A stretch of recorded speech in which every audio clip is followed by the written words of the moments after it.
What's up everyone, it's Friday with Ohan, and this week we're talking about the Black Lives Matter movement given everything that's been going on. On a lighter note, real quick, I've had to turn the fans off in my room to make this video because otherwise I would have just made it too noisy. So it's 91 degrees if I pass out, but I'm hopeful that won't happen, and I'll get to share some of my thoughts about the state of the world, which is scary. This is really difficult to talk about. I mean, like, how do I say this?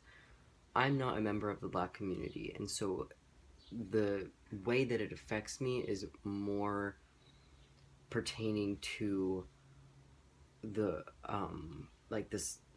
As a non-Black person living in the United States, this is my perspective, I guess, is what I'm trying to say.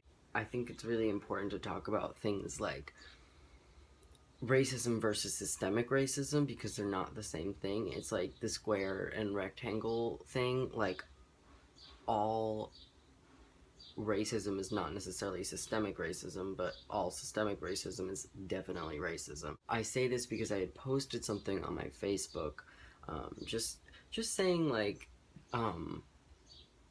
here, wait, let me read it really quickly.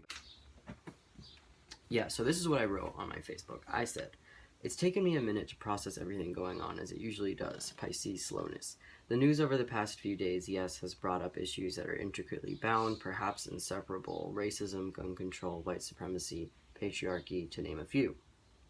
But undeniably, at the center of this horrificness is the very much still alive and active racism in a country founded on that very principle. And so it doesn't seem to me that a revolution must be started, but rather there must be an understanding, a recognition that we're still in one, that it began before we began, and that fact alone should indicate the gravity of systemic racism and oppression. Today and always, I extend my hand and heart to Black communities. They are sacred, they are hurting, and they matter." So, why did I say that? I said that because systemic racism is different than just racism. Racism, I mean, could take so many forms. Any kind of system like education, employment, housing, healthcare, criminal justice, all of these things that are designed specifically to keep a certain group of people out, or that are unjust towards Black people. In most cases of difference, there's an oppressor and a benefactor. That doesn't mean that all white people are oppressing Black people. That doesn't mean that I'm evil because I am a white passing person. That doesn't mean that you're evil if you're white or white passing. It does not mean that you specifically, this isn't an individual issue. It's an issue because the way that the systems in America, I'm speaking of, at least, treat Black people trickles down into everyday interactions. If you are told by larger structures of society that it's okay to discriminate against this person based on the color of their skin, then you get this message, and whether consciously or not, you internalize it, and then you start behaving in the same way that your country is treating these people. So I'm not saying you, like, you watching this is your fault.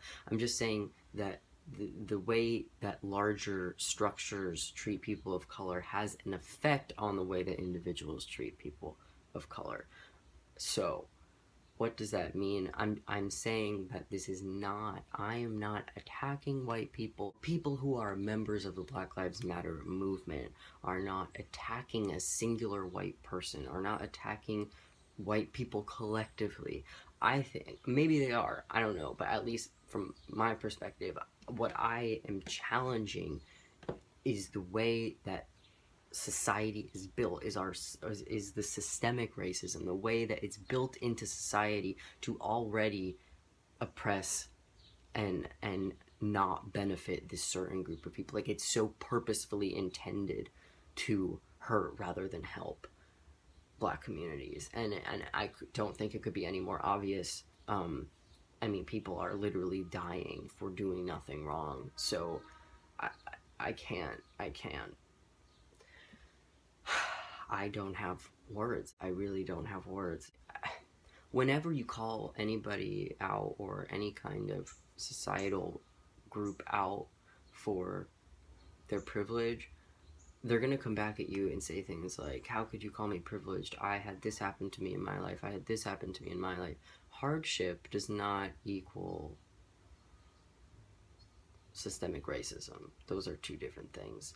So, I, just because you have privilege does not mean that your life has been easy, does not mean that life has been kind to you in all ways. It just means that your place in the system is on the side of the oppressor. It does not mean that you are actively oppressing people. It just means that there is an equation and you are on the side of the equation that benefits from a certain system in place.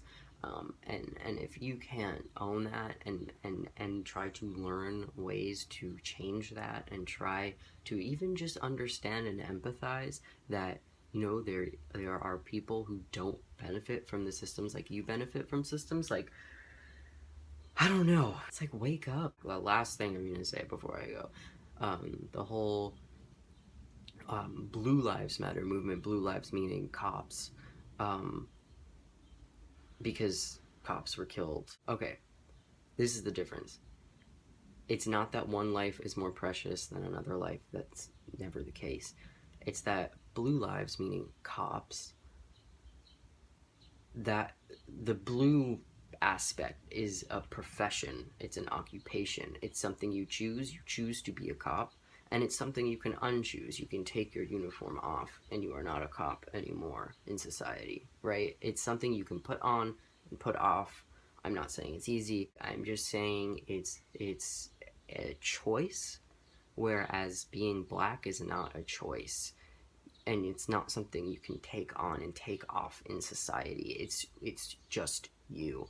Blue lives, meaning cops, they do matter, of course, because they are people and people's lives matter, but it's different than being black.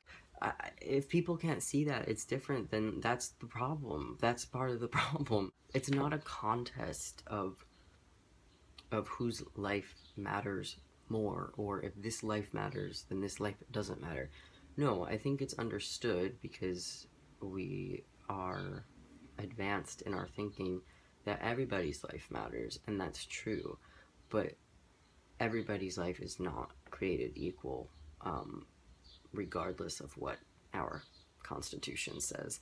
And if you're going to challenge that, oh my God, just no, we're not created equal. There's no way. There's no way.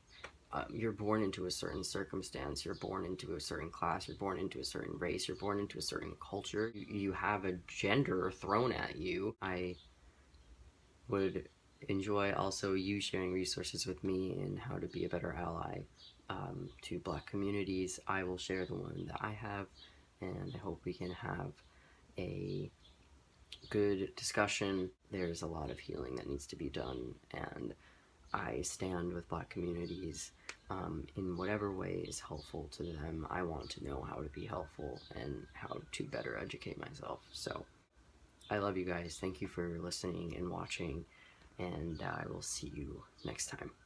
Bye.